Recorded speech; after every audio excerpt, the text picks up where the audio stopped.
Hello, and welcome to History Seekers. I hope you're ready to have your world rocked. Scattered across the UK stand enormous megaliths, some of the largest freestanding stones in Europe. But here's the real mystery. These stones shouldn't be here. They don't match local geology. Their origins are unknown, and modern theories about how they got here just don't add up. What if they weren't placed at all? What if they were left behind? After a global cataclysm, did a great flood or mud flood wipe out an ancient civilization, leaving behind only scattered, broken megaliths? A megalith is a large stone that has been used to construct a prehistoric structure or monument, either alone or together with other stones. There are over 35,000 structures or arrangements in Europe alone, located widely from Sweden to the Mediterranean Sea. While megalith is often used to describe a single piece of stone, it also can be used to denote one or more rocks hewn in definite shapes for special purposes, which is still debated. The word was first used in 1849 and derives from the ancient Greek words mega, for great, and lithos, for stone.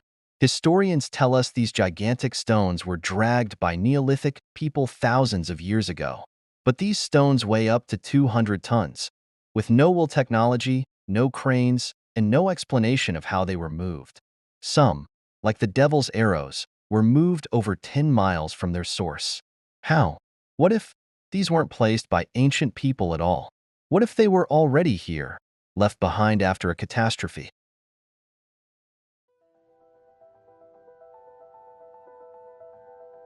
About 12,000 years ago, the Younger Dryas event saw a rapid flooding worldwide. Sudden mud layers would have buried structures and objects, possibly erasing a previous civilization. If an advanced pre-flood civilization did exist, their monuments and buildings would have been shattered, leaving behind these isolated megastructures that we now assume were built from scratch. The fact is, many UK standing stones are partially buried, hinting at post-cataclysm excavation.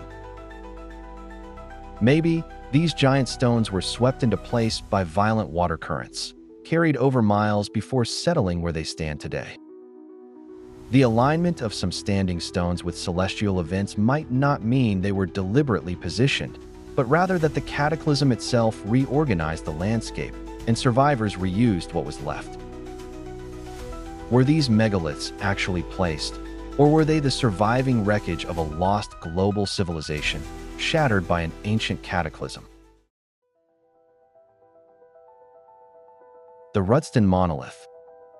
Tallest in the UK, but quarried from miles away. The Devil's Arrows.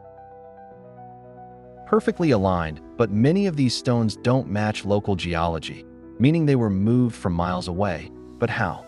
The question we need to ask is, did a global flood rip these stones from larger structures, carrying them miles away? Instead of ancient people dragging them on primitive sleds, a megaflood or liquefaction event could have relocated them naturally. Avebury and other stone circles. At Avebury, some stones were found several meters below ground level, as if they had been submerged in mud and later re-excavated.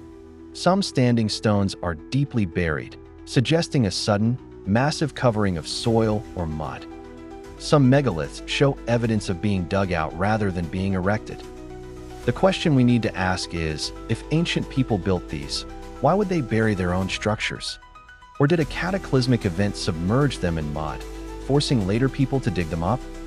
Stonehenge. The famous trilithons show signs of reconstruction. Many stones were re-erected in the 20th century. Some original stones are missing, others appear misplaced. Could this indicate an event that buried or displaced them? What if these were once part of an older, advanced civilization? A lost race with knowledge of megalithic engineering, geometry, and energy use? There are countless of these megalithic stones all around the world. Are you aware that some of these stones react to sound, resonating at specific frequencies? Others are found along magnetic ley lines.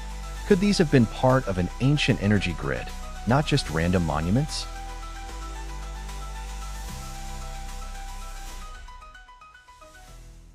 The mud flood theory suggests a global catastrophe or multiple localized events buried entire cities and structures under layers of mud, but the exact time and cause is being hidden from us. Many historical buildings and cities all over the world have half-buried ground floors, with windows at street level. Some claim hidden layers of history exist beneath the ground we walk on today, which has been proven to be true time and time again. A few examples of these would include places such as Edinburgh's Old Town,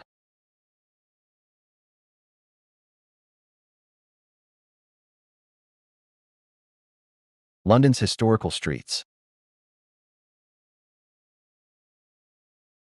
Nottingham's underground caves,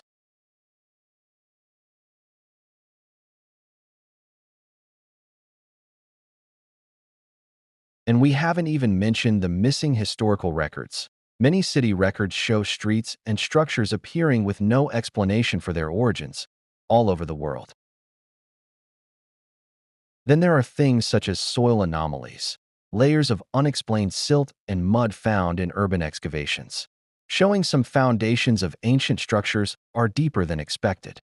Some of the possible explanations which have been given to range from flooding from rivers, sea level changes, and landslides to post-glacial shifts. There is without doubt lost history showing that there was pre-existing civilizations in Britain and around the world that were lost due to an unknown event. Many structures appear too advanced for their time. This leads me on to the question, could the historical narratives have been altered or hidden? And do some megalithic sites predate recorded history? Britain's megalithic structures hold secrets that mainstream history barely scratches the surface of. Were these stones simply placed, or have we been looking at the remains of something far older and disrupted by unknown forces? What do you think? Do we have buried evidence of lost civilizations right beneath our feet?